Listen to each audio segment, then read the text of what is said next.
আমরা মনে করি যে এই দায়টা আজকে তার শারীরিক যে অবস্থা, তার বয়সের সাথে তার শারীরিক যে অবস্থাটা, এটা কোনোভাবেই কাম্য না। এটা তাকে স্লো পয়জনিংয়ের মাধ্যমে তাকে জেলে রেখে তার আজকে শারীরিক অসুস্থতা এবং এই তার শারীরিক কন্ডিশনের জন্য সম্পূর্ণভাবে আমরা বাংলাদেশ আওয়ামী লীগকে দায়ী করব।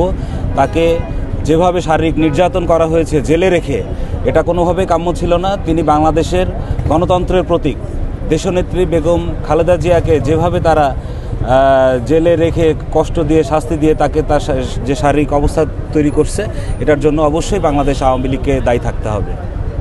এবং যেহেতু তারেক রহমান দেশের নিরাপত্তাজনিত এবং বিভিন্ন কারণে বাংলাদেশে এখন আসতে পারছেন না, আমরা চাই যে তিনিও যেন সুন্দরভাবে বাংলাদেশে আসতে পারে এবং খালেদা জিয়া সুস্থভাবে বাংলাদেশের জাতীয় নির্বাচনে অংশগ্রহণ করে বাংলাদেশের মানুষের জন্য যেন কাজ করতে পারে, তার শারীরিক সুস্থতা কামনা করছি।